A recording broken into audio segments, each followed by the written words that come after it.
This is Mercy Pilkington with GoodEReader.com interviewing CEO of Kobo Books, Michael Serbinis, talking today at the Book Expo America about a lot of different new developments they've got going on. So first of all, Mr. Serbinis, how are you enjoying the expo so far? It's great. We're excited to be here with the booth, demoing our new Kobo Touch Edition, and just really meeting with all of our partners and introducing to the world our next major advance in e-reading. Okay, why don't you tell me about that new touch for just a second? Well, we started with this very simple yet powerful idea. We wanted to bring e-reading to more people in more places and inspire people to spend more time reading. So this new Touch Edition has a great new real touch experience, beautiful new design that we work with world-renowned design firm IDEO on. It's got Reading Life, our social platform, so you can earn awards just for simply spending time reading. And of course you can discover your reading style and share with friends on social networks like Facebook and Twitter. It's the first international e-reader. It'll come in 6 different languages. And of course, it's also Wi-Fi, so you can shop on the go, access the Kobo library, a catalog of 2.3 million books, over 1 million that are free. You can access newspapers and magazines, as well as your New York Times bestsellers and the hottest new releases and classics. And of course, you can also go to your public library and borrow books for free, or go to other EPUB or standards-based e-bookstores around the world. So you really have access to the most content. Overall, we're just thrilled to announce this new device.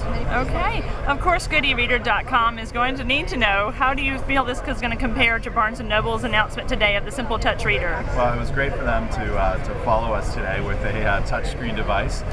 You know, as the David and the David versus Goliaths, plural, story, we're happy to beat Goliath to the punch at every chance we get. So, you know, I haven't spent a lot of time looking at the new device, but definitely the new Kobo e-reader is smaller, it's lighter, it's more compact with that 6-inch e-ink screen, and really a minimal experience with just that single home button, that silver home button. It's got Reading Life, it's the first international e-reader, and with our new partner Freescale that we worked together on the processor for this new device, it is lightning fast, so turning pages is super fast, tapping on a word to highlight it or to look it up, ultra fast, and that's unique to Kobo.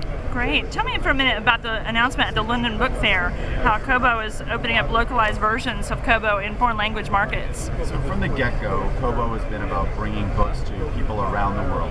We've had a global position, and today, of our almost 4 million users now, we've got people from over 100 countries that shop with Kobo every week. So bringing content in local languages with a locally merchandised experience, and now with a local language experience, not only on the Kobo e-reader Touch Edition, but also on our applications for iPhone, iPad, Android, BlackBerry, Playbook, and so on. Really, that's just the natural evolution. The biggest ebook and publishing market outside of North America is really in Germany, and really from that Western Europe. So we expect to have first mover advantage there, and really bringing ebooks to Europeans and also to Americans that want to read in Spanish, want to read in French, and have the best content in those languages available. Great.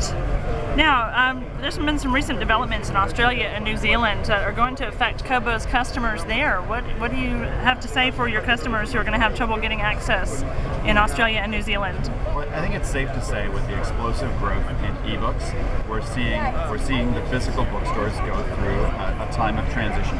Clearly, not all bookstores are going through that transition in the same way.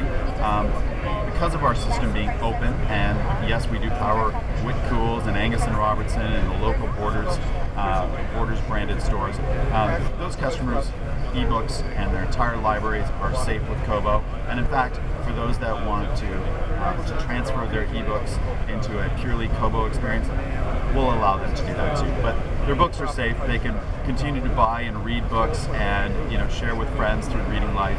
And we continue to grow in the Australian market despite all the transition that's happening. Right. Are there any plans in the near future, or even farther off timeline, for Kobo to establish its own lending library? So one of the things we believe in is just your freedom of choice and not only the technology you use, the content you read, but also in your entire social experience around reading. Because we know that people do a lot more than just shop and read. They have book clubs, they gift, they give, they organize their content. We also know that they'd like to lend their content. I think when lending first came on the scene, one of the challenges was that there were so few publishers that were willing to make lending available, which really for the end consumer delivered a confusing model of which books can I lend and which books can't I lend. So now that publishers are moving more to that to the acceptance of lending, we absolutely plan to offer lending in the Kobo experience. Great. And finally, just to wrap it up, what about self-published authors who want to publish their content to Kobo's bookstore, Kobo's online platform? What can they expect in the near future?